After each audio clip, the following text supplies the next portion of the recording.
Las piedras húmedas del calabozo reflejaban la luz temblorosa de una antorcha lejana. Isabel de Andreu permanecía inmóvil sobre el jergón de paja podrida, con las manos encadenadas y el vestido desgarrado. Sus ojos, antes brillantes como gemas en los salones de Sevilla, ahora contemplaban las manchas de humedad en la pared de piedra. El silencio era absoluto. Solo se escuchaba el goteo constante de agua filtrada desde las alturas del castillo. Cada gota marcaba el paso del tiempo, en este lugar donde los días se confundían con las noches. La mujer que una vez comandó el respeto de nobles y clérigos, ahora respiraba el aire viciado de una mazmorra. Sus labios estaban resecos. Las cadenas habían dejado marcas rojizas en sus muñecas. El cabello, que antes lucía trenzas elaboradas, con cintas de seda, colgaba sucio y enmarañado sobre sus hombros. La túnica que vestía, otrora de lino fino, ahora era un trapo manchado de barro y lágrimas. Un ratón se deslizó por el suelo de piedra. Isabel lo observó sin moverse. El pequeño animal la miró un instante antes de desaparecer entre las grietas del muro. Ni siquiera las criaturas más humildes querían permanecer en este lugar de abandono. El frío se filtraba por cada rendija. Isabel cerró los ojos y sintió cómo sus labios temblaban. No era solo el frío de la mazmorra, era el frío de la soledad absoluta, de saber que el mundo exterior había continuado sin ella, como si nunca hubiera existido. En algún lugar lejano, las campanas de la catedral marcaban las horas. El mismo sonido que antes anunciaba sus oraciones matutinas ahora le recordaba que la vida seguía su curso mientras ella permanecía enterrada en vida. Las campanadas resonaban como ecos de un pasado que parecía pertenecer a otra persona. Sus manos, antes suaves por los ungüentos y cuidados de las criadas, ahora presentaban callos y heridas. Las uñas, quebradas y sucias, habían arañado, las piedras en noches de desesperación. Cada marca en sus dedos contaba una historia de resistencia silenciosa. La luz de la antorcha parpadeó. Isabel alzó la vista hacia la pequeña ventana enrejada que dejaba filtrar un rayo de luz mortecina. Allí, entre los barrotes oxidados, se movía una sombra. Tal vez fuera una hoja arrastrada por el viento, o quizás el vuelo de una ave libre. Un grito lejano atravesó los corredores de piedra. Después nuevamente el silencio. Isabel conocía esos sonidos. Otros prisioneros, otras almas quebradas por el peso de acusaciones que podían ser ciertas o falsas. En este lugar, la verdad y la mentira se mezclaban como el barro y la sangre en el suelo de la celda. Sus labios se movieron en una oración silenciosa. Las palabras que una vez pronunció con fervor, ahora salían como susurros quebrados. La fe que la sostuvo durante años ahora parecía un hilo frágil, a punto de romperse bajo el peso de la desesperanza. El eco de pasos resonó en el pasillo. Isabel se incorporó ligeramente, con el corazón acelerado. Los pasos se alejaron. Era solo un guardia haciendo su ronda nocturna. Nadie venía a verla, nadie preguntaba por ella, nadie recordaba su nombre. La mujer que una vez desafió las normas de su tiempo, ahora contemplaba las consecuencias de sus actos. Cada palabra que escribió, cada idea que defendió, cada momento de rebeldía la había conducido hasta esta celda donde el tiempo se había detenido. Sus ojos se cerraron lentamente. En la oscuridad de sus párpados, imágenes del pasado comenzaron a desdibujarse como humo. Los rostros de quienes la amaron, la admiraron o la temieron se mezclaban en una danza confusa de recuerdos que dolían más que las cadenas. La antorcha del pasillo se extinguió. La oscuridad se hizo completa. Isabel permaneció inmóvil en su jergón, escuchando únicamente el latir de su propio corazón y el eco lejano de las campanas que marcaban las horas de un mundo que había seguido girando sin ella. ¿Cómo había llegado hasta aquí la mujer que una vez caminó orgullosa por los jardines del convento, rodeada de admiración y respeto? ¿Qué cadena de decisiones la había conducido desde los salones perfumados de Sevilla hasta esta tumba de piedra y silencio? Si esta historia te interesó, no olvides suscribirte a nuestro canal y dar like. Di desde qué ciudad nos estás viendo. Continuamos. En el año de nuestro Señor de 1387, cuando los reinos de Castilla y Aragón libraban sus eternas disputas, de frontera, nació Isabel en una casa noble de Sevilla.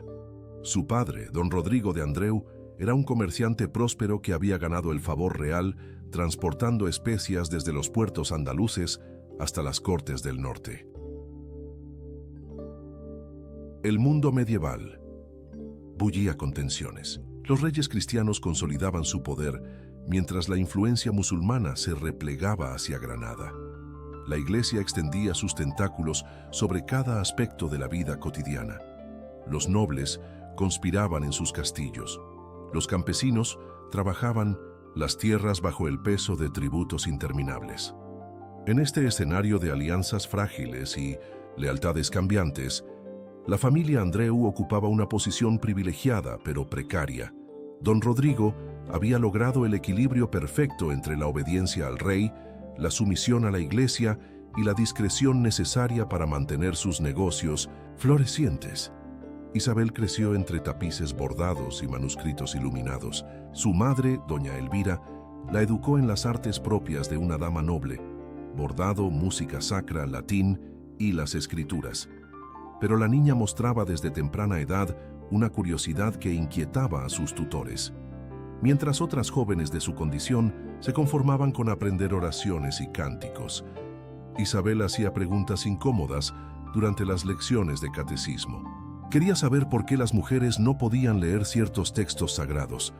Cuestionaba las interpretaciones que los clérigos daban a las escrituras. A los 14 años, Isabel ya dominaba el latín mejor que muchos monjes del convento local.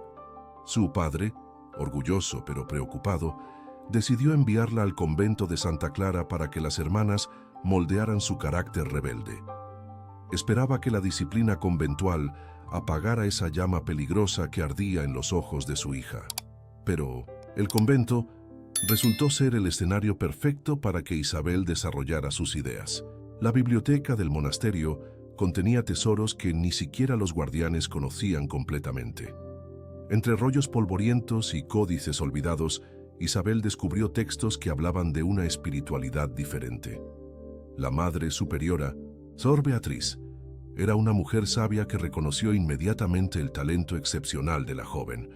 En lugar de sofocar su curiosidad, comenzó a guiarla hacia lecturas más profundas. Isabel aprendió que existían diferentes corrientes de pensamiento dentro de la propia Iglesia. Durante sus años de formación, Isabel se destacó por su capacidad de memorizar textos completos y por su habilidad para encontrar conexiones entre diferentes escritos sagrados. Sus interpretaciones, aunque ortodoxas en apariencia, contenían sutilezas que inquietaban a algunos clérigos conservadores. A los 18 años, Isabel había desarrollado una reputación que trascendía los muros del convento. Nobles y eclesiásticos acudían a consultarla sobre cuestiones teológicas complejas. Su fama se extendía por toda Andalucía como la de una joven sabia y virtuosa. Don Rodrigo comenzó a recibir propuestas de matrimonio de familias importantes. Pero Isabel manifestó su deseo de permanecer soltera para dedicarse al estudio y la oración. Esta decisión, inusual pero no herética, fue respetada por su familia y la comunidad. La joven estableció una rutina que combinaba la vida conventual con cierta independencia.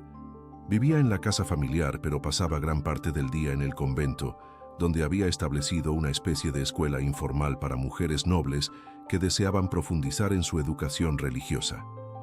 Su método de enseñanza era revolucionario para la época. En lugar de limitarse a la repetición de dogmas, Isabel animaba a sus discípulas a reflexionar sobre el significado profundo de los textos sagrados. Les enseñaba que la fe verdadera requería comprensión, no solo obediencia ciega. La red de mujeres que se formó alrededor de Isabel incluía desde esposas de comerciantes hasta viudas de nobles menores. Todas compartían el deseo de una espiritualidad más profunda y personal. Se reunían discretamente para estudiar, orar y discutir ideas que raramente se expresaban en público. Isabel comenzó a escribir sus propias reflexiones teológicas. Sus textos, cuidadosamente redactados para evitar acusaciones de herejía, proponían una lectura de las Escrituras que enfatizaba la importancia de la conciencia individual en la búsqueda de Dios. Un día de primavera de 1407, Isabel recibió una visita inesperada.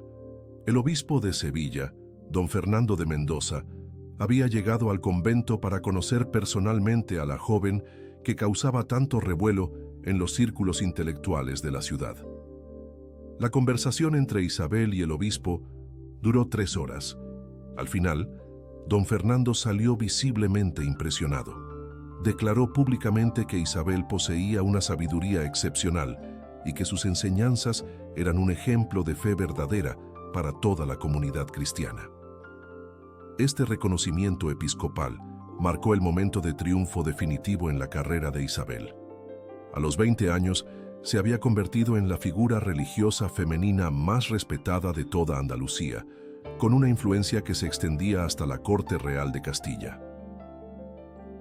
El 180 reconocimiento del obispo de Sevilla abrió las puertas de los palacios más importantes de Castilla.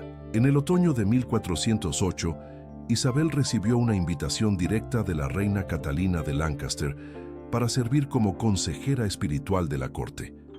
Era un honor sin precedentes para una mujer de su edad y condición. La llegada de Isabel a la corte real en Valladolid causó sensación inmediata. Los nobles observaban con curiosidad y recelo a esta joven andaluza que había logrado captar la atención de la reina. Su presencia alteraba el equilibrio de poder establecido entre los confesores tradicionales de la corona.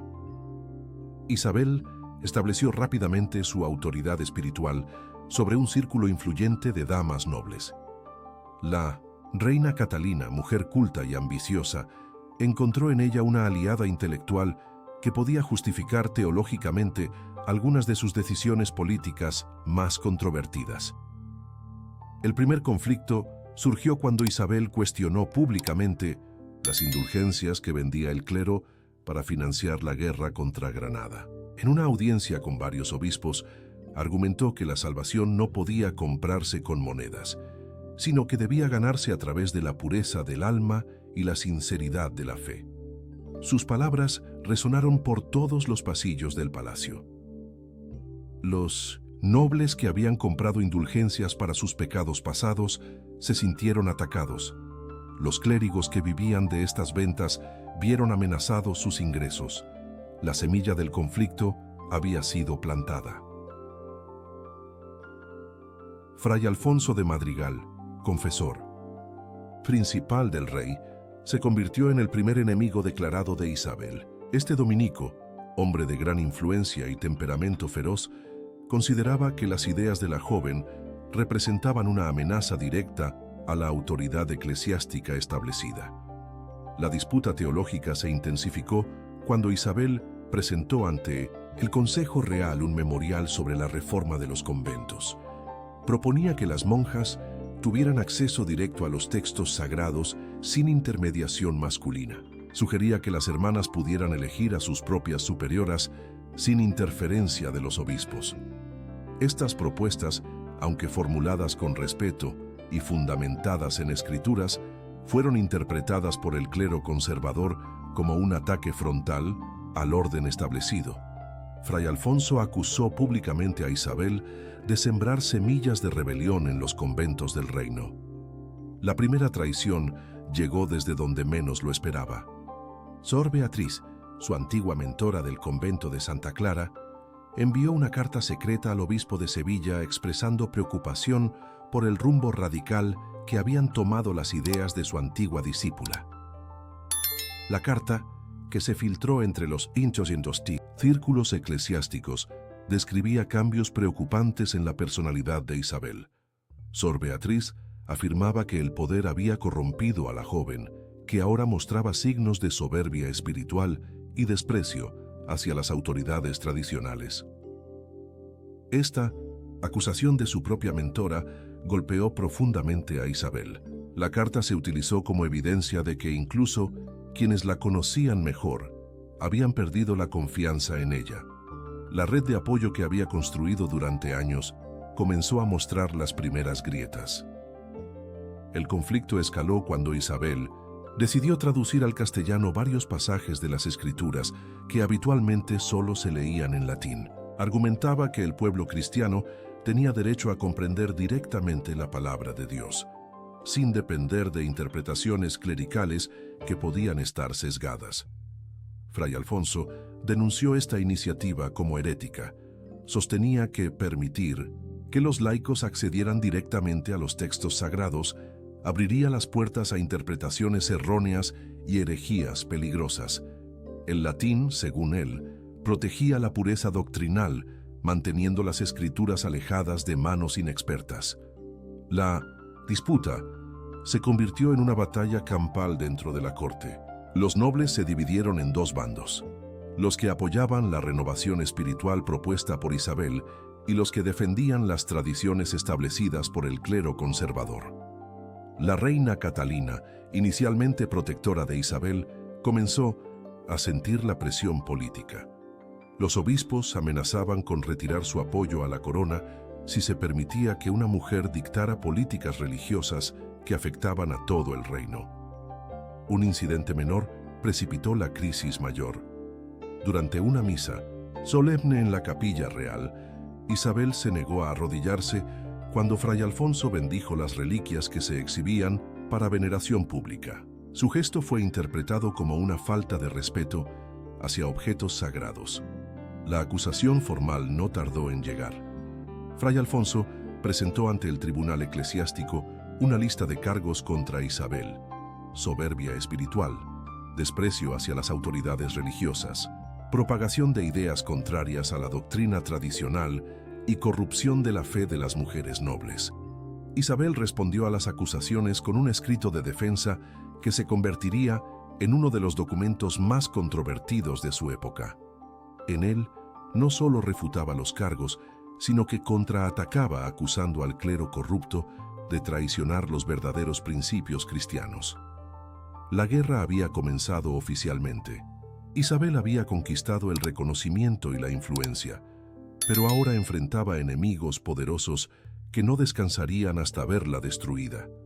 Las consecuencias de sus victorias iniciales empezaban a manifestarse como heridas abiertas que amenazaban con infectar todo su mundo. Los costos emocionales comenzaron a hacerse evidentes.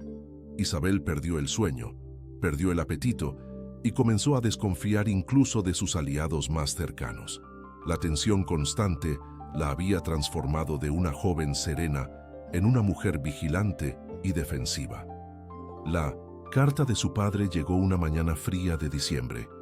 Don Rodrigo, aterrorizado por los rumores que llegaban hasta Sevilla, le suplicaba que regresara a casa y abandonara la corte.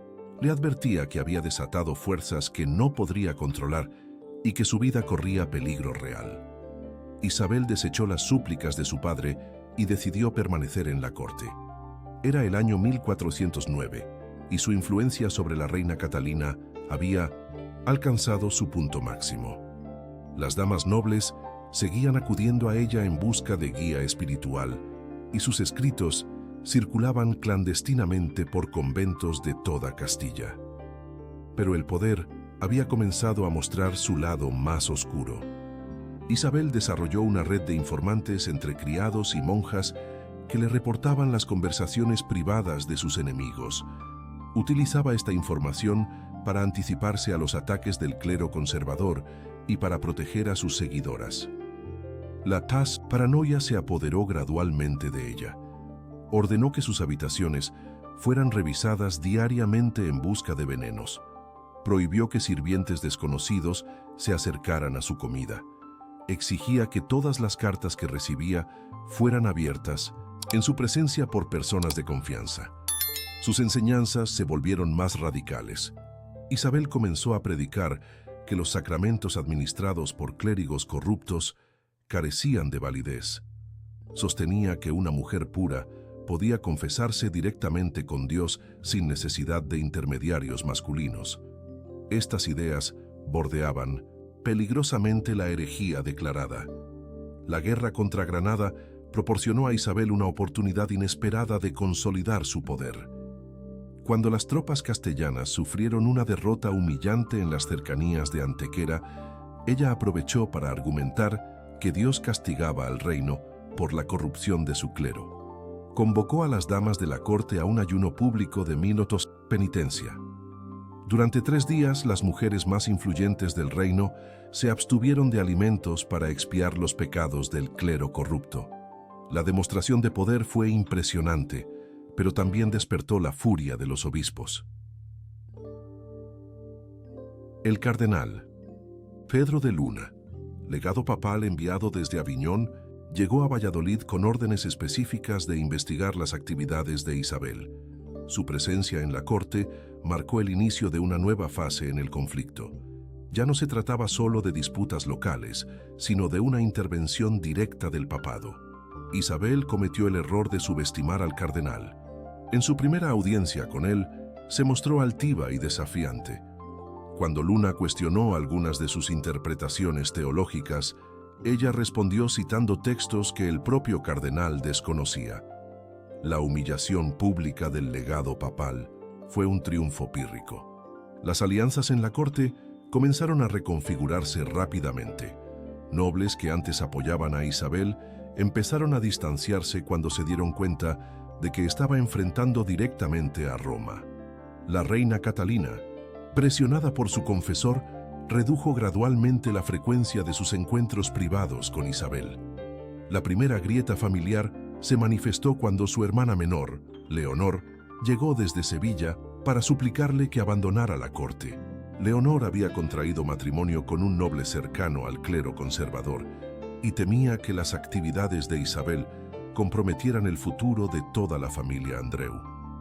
La conversación entre las hermanas se convirtió en una ruptura definitiva. Isabel acusó a Leonor de cobardía y traición familiar. Leonor respondió que Isabel había perdido la cordura y que su soberbia la estaba conduciendo hacia la perdición. Desde ese día, no volvieron a dirigirse la palabra. Los escritos de Isabel se volvieron más extremos. Comenzó a cuestionar abiertamente la infalibilidad papal y a sugerir que los concilios de obispos podían tomar decisiones erróneas. Argumentaba que la verdad divina se revelaba directamente a las almas puras, independientemente de su género o oposición en la jerarquía eclesiástica. Un grupo de monjas del convento de las Huelgas, influenciadas por las ideas de Isabel, se rebeló contra su abadesa y declaró que solo reconocían la autoridad espiritual de la Santa Mujer de Valladolid. La rebelión fue sofocada violentamente, pero el episodio demostró que las ideas de Isabel habían trascendido los círculos cortesanos. El cardenal Luna utilizó el incidente para exigir medidas drásticas. Presentó ante la reina un ultimátum. O Isabel era silenciada inmediatamente, o él regresaría a Aviñón con un informe que podría resultar en la excomunión de todo el reino de Castilla. La reina Catalina se encontró atrapada entre dos fuerzas irreconciliables. Su aprecio personal por Isabel chocaba con las realidades políticas que amenazaban la estabilidad de su reino. La decisión que tomara definiría no solo el destino de Isabel, sino el futuro de las relaciones entre Castilla y la Iglesia. Isabel percibió el cambio en el ambiente de la corte. Los pasillos que antes se llenaban de saludos respetuosos, ahora se vaciaban a su paso. Las conversaciones se interrumpían cuando ella aparecía. Las miradas que antes expresaban admiración, ahora mostraban miedo o desaprobación. Su círculo íntimo se redujo dramáticamente. Solo permanecieron fieles 3 damas de la nobleza menor y un puñado de sirvientas. Incluso algunas de las mujeres que habían profesado devoción absoluta hacia ella comenzaron a evitarla cuando se dieron cuenta de la magnitud de las fuerzas que se alzaban en su contra. La crisis final se precipitó cuando Isabel decidió redactar una carta abierta dirigida al Papa de Aviñón. En ella, cuestionaba directamente las decisiones del cardenal Luna y exigía una audiencia papal para exponer sus ideas ante la máxima autoridad de la cristiandad. La carta nunca llegó a su destinatario. fue interceptada por agentes del cardenal y utilizada como evidencia definitiva de la rebeldía de Isabel hacia la autoridad papal. El documento sellaba su destino de manera irrevocable. Una mañana de marzo de 1410, Isabel despertó para descubrir que sus habitaciones estaban vigiladas por guardias reales. La reina Catalina había tomado finalmente una decisión. La mujer que una vez fue su consejera espiritual más cercana, ahora era oficialmente una prisionera de la corona. El arresto domiciliario de Isabel desató una cadena de eventos que escapó rápidamente del control de todos los involucrados. Las damas que permanecían fieles a ella organizaron protestas silenciosas en los pasillos del palacio, negándose a participar en las ceremonias religiosas oficiales hasta que su mentora fuera liberada. El cardenal Luna interpretó estas manifestaciones como evidencia de que Isabel había corrompido irreversiblemente a las mujeres nobles de la corte. Exigió que todas las seguidoras de la prisionera fueran interrogadas individualmente para determinar el alcance de su influencia herética. Los interrogatorios comenzaron inmediatamente. Una por una, las damas fueron conducidas ante un tribunal improvisado donde debían renunciar públicamente a las enseñanzas de Isabel. Algunas cedieron bajo presión y denunciaron a su antigua mentora. Otras se mantuvieron firmes y fueron enviadas de regreso a sus tierras familiares bajo vigilancia.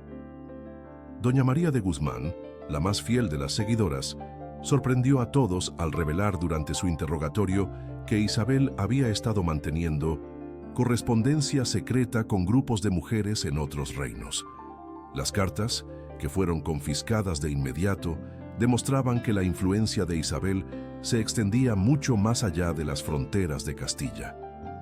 Los documentos interceptados revelaron una red clandestina que incluía conventos en Aragón, Francia y los estados italianos. Isabel había estado promoviendo una reforma religiosa internacional que cuestionaba la autoridad masculina en asuntos espirituales. La magnitud de su actividad clandestina aterró incluso a sus partidarios. El cardenal Luna utilizó estas revelaciones para argumentar que Isabel no era una simple rebelde local, sino la cabeza de una conspiración internacional contra la Iglesia. Envió emisarios urgentes a Roma y Aviñón, informando sobre el descubrimiento de lo que describió como una herejía organizada de proporciones continentales. Isabel, confinada en sus habitaciones, se enteró de estas acusaciones a través de una criada fiel. La noticia la devastó completamente. Se dio cuenta de que había subestimado gravemente las consecuencias de sus acciones y que ahora enfrentaba cargos que podrían resultar en su ejecución. Los errores se acumulaban como piedras en una luz imparable. La correspondencia secreta que Isabel había considerado discreta había sido descifrada por espías papales durante meses. Cada carta que escribió, cada contacto que estableció, cada idea que compartió, había sido documentada meticulosamente por sus enemigos. Su padre, don Rodrigo, llegó desde Sevilla en un último intento desesperado de salvar a su hija.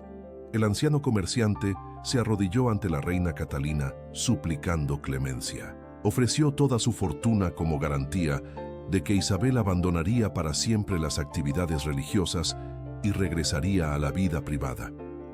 La reina, conmovida por las súplicas del padre, estuvo a punto de acceder, pero el cardenal Luna intervino recordándole que Roma ya había sido informada del caso y que cualquier decisión unilateral de la corona podría interpretarse como complicidad con la herejía. Las traiciones internas se intensificaron cuando Sor Beatriz llegó personalmente desde Sevilla para testificar contra su antigua discípula. La anciana monja, que una vez había admirado el talento de Isabel, ahora la describía como una mujer poseída por la soberbia que había corrompido todo lo que tocaba. El testimonio de Sor Beatriz fue devastador. Reveló que Isabel había modificado secretamente algunos textos sagrados que copiaba, introduciendo interpretaciones personales que presentaba como originales. Estas alteraciones, aunque sutiles, constituían una evidencia irrefutable de manipulación doctrinal.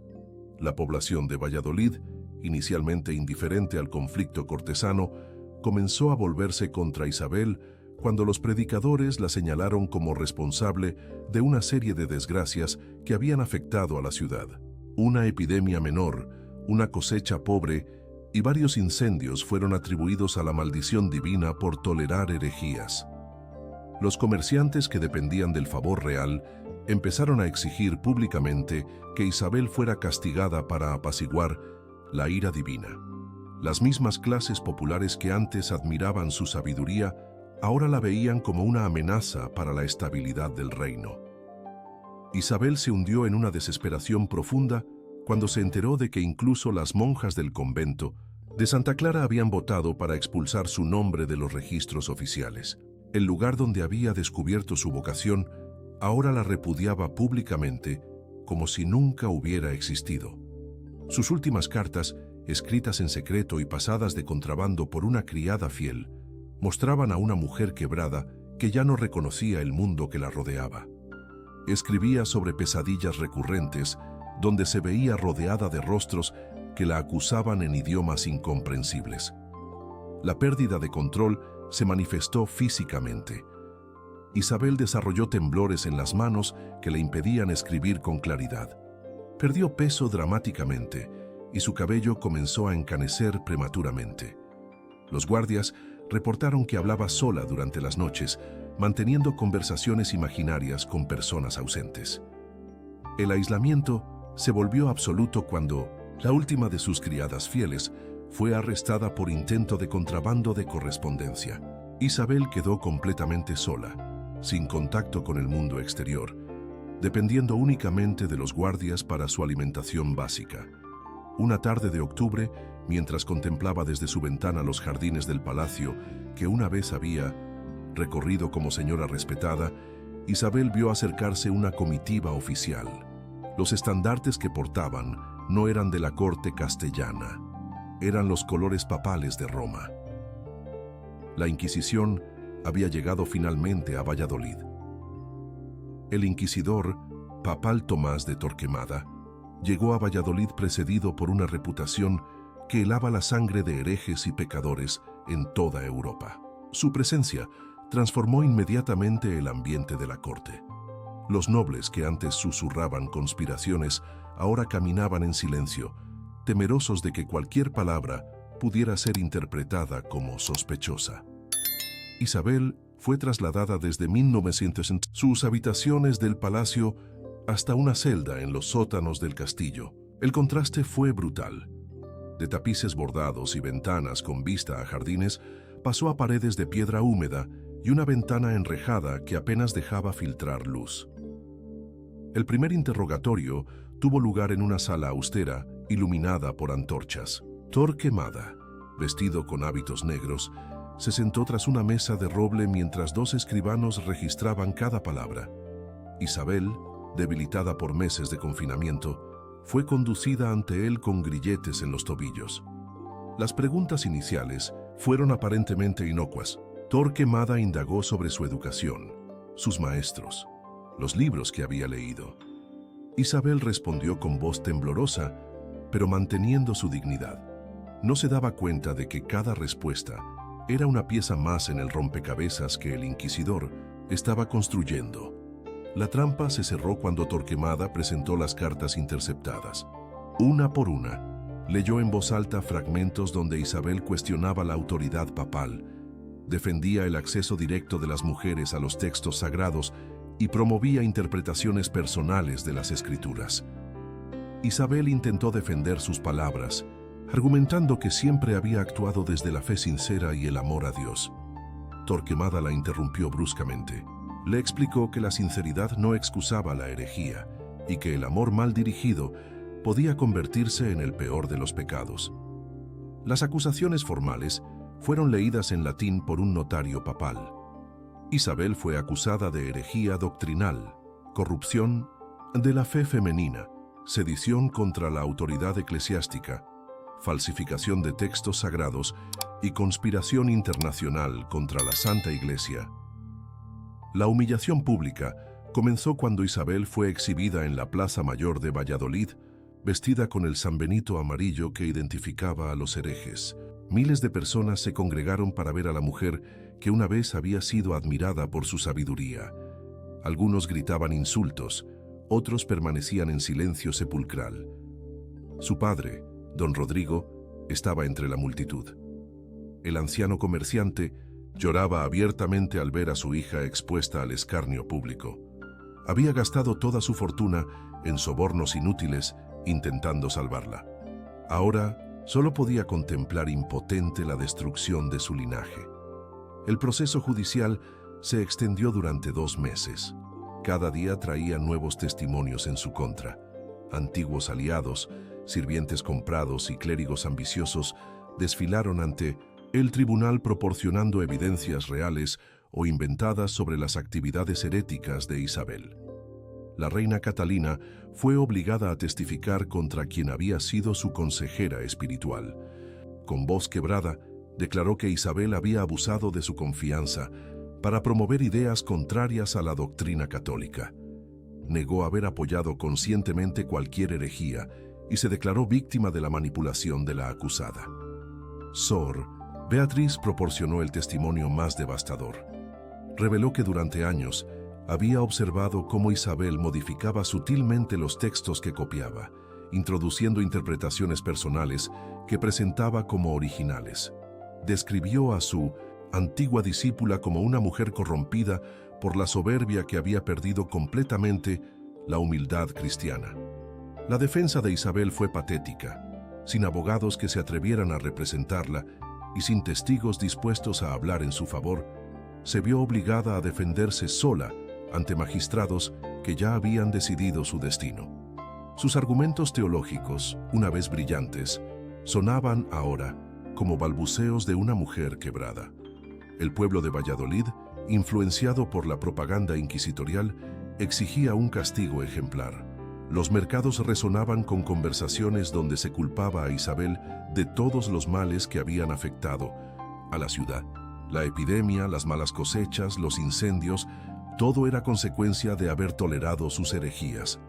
La corte se distanció completamente de la acusada. Nobles que antes solicitaban su consejo, ahora competían por demostrar públicamente su ortodoxia católica. Las damas que habían asistido a sus enseñanzas organizaron procesiones penitenciales para expiar el pecado de haber escuchado ideas heréticas.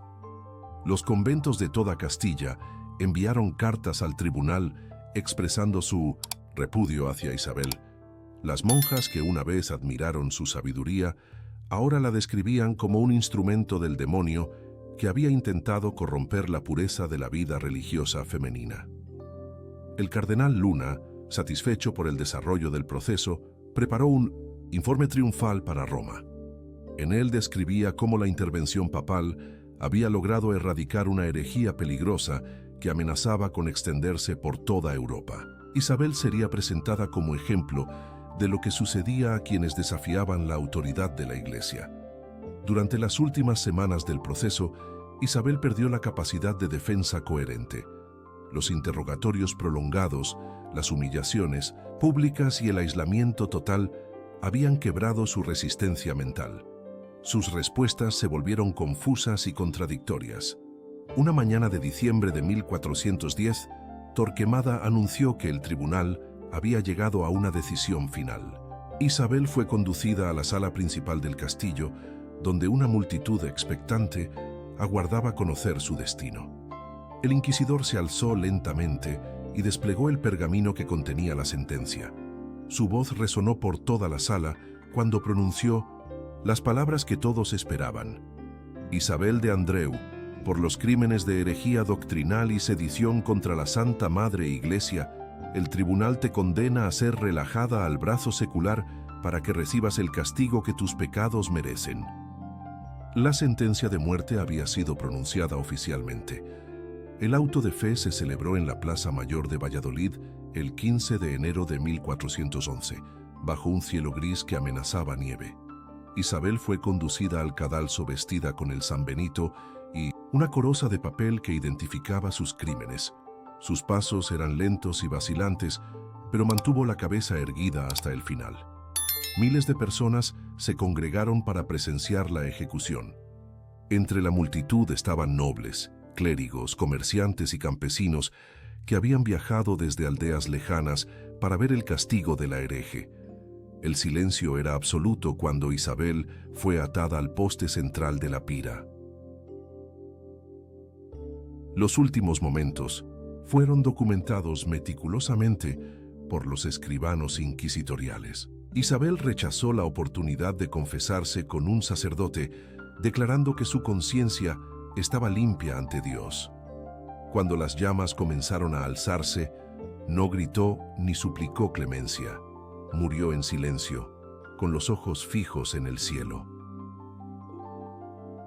Su cuerpo fue reducido a cenizas que fueron esparcidas en el río Pisuerga para impedir cualquier veneración posterior.